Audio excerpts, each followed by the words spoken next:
Hi everybody, it's TR. And you want to know what's stupid? What you're seeing behind me here is actually across the hall. And this is a green screen. How dumb is that? Well, what I want to talk about today is the BOSS Katana.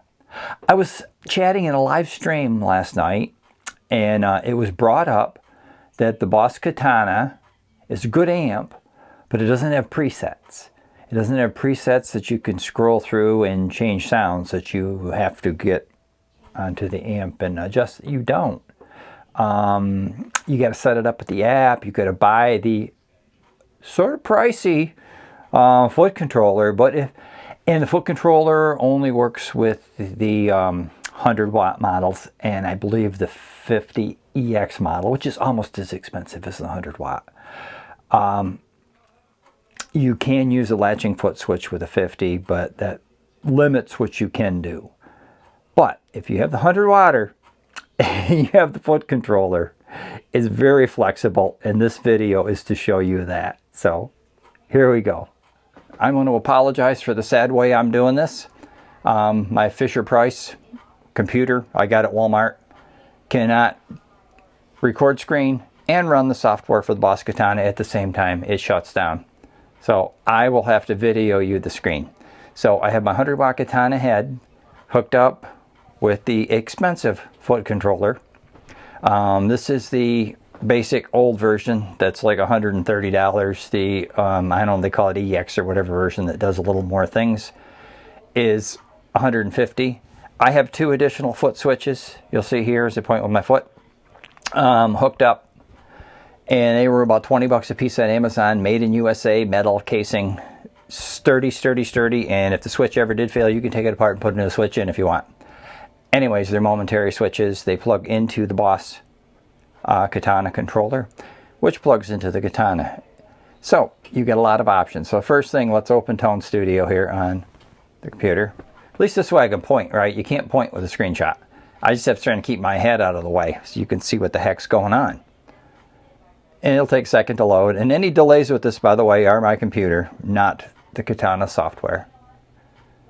I really need to buy a new computer one of these days. I shoot my videos with iPhones. They work great. But unfortunately, you don't have an iPhone app for this. The newer version, I think, does. You buy the Bluetooth, whatever. I have a Mach 2. So this is how we're doing it. So it has been said that there aren't presets. Yes, there are. Patches, whatever you want to call them. There are 8 of them here. See down the side down here. Got 8 of them. There is 4 with the foot switch over here. 1, 2, 3, and 4. And then there's bank A and bank B. I have my 2 extra foot switches toggled. This will toggle between bank A and bank B.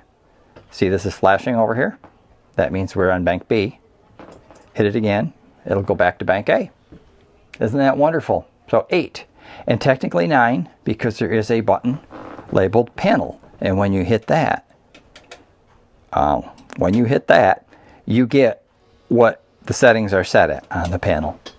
So actually you have 9 presets if you want to set your panel. But that would not be in the memory. You'd have to set that when you set up.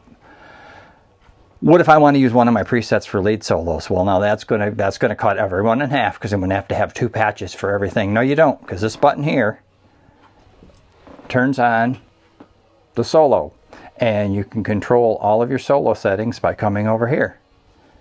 And you can put the position where it is, and you can EQ it, and you can do all kinds of changes. Amp in, amp out for the solo. Your effects. Oh, well, you can't change effects while you're in a patch. Well, you have 3 choices with these colored buttons. Yes, the patch will be preset to a color, but you just reach up on top of the amp and hit it, and it will cycle through green, red, and yellow. So you can change these on the amp. So with each patch, you can have every effect set, so you can change it just by touching buttons on the amp. Oh, well, what if I want to turn effects off and on during a song? Well, let's come back over here to our foot switch.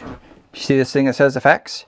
Okay, I have turn the solo off. That's why that light was flashing, by the way. If you turn solo on, light flashes, you know you're on solo. Hit it again, stops flashing. Isn't that great? I hit effects. Now each of these effects you will see across the top of that foot switch is labeled for what effect it is. And I can turn them off and on with the foot switch in there. And then I go back to this and I'm back to, sorry, I hit that by accident. Go back to this and I'll be back to my patches. And I can change to whatever patch I happen to choose. So point being is, this is beyond flexible. There are so many things that you can pre-program into this that are very easy to access. And I don't know about you, I don't need 8 patches. I really don't. If I wanted 8, I'd have them. I really don't need 8 patches. Over here's where you can assign what all your buttons do and things. It's super, super flexible.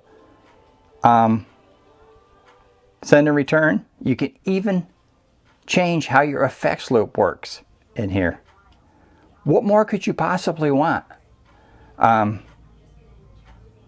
Yeah, so yes, this is very flexible. Use the app, set it up, and I know what I'm going to get. Oh, well, I can't have the app running while I'm playing. Well, you don't have to have the app running while you're playing. You get this all set up for what you want. And then by using your 8 patches, using your solo feature, and touching these buttons, and switching over in your patch to the pedal mode.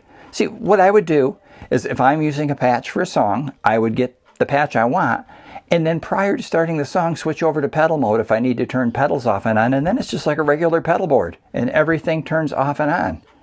And you get a booster, a mod, an effects, a delay, and a reverb. Okay, next thing. What if I want 2 of something, or what if I want to put my flanger before or after, or okay, you can do that. Let's go over here. We'll do my patch 3. Mod right here. I have a phaser here. That means it's going in mod, so it's going essentially before the amp. Say I want to put one after. I can come over here to effects and yeah, scroll down through and another phaser. See, a lot of these are doubled. So you could double up on effects. Okay, I have a phaser there. I could have a phaser here too if I wanted. It's very flexible. That's my point. It is very flexible. A lot of people say, oh, you can't do much with it. It's not like a programmable amp. Yes, it is. You just need a computer and you need to get in and play with it and set it up for how you are going to use it. And that's pretty much what I got to say about that today. And I hope this helps. You guys have a good one.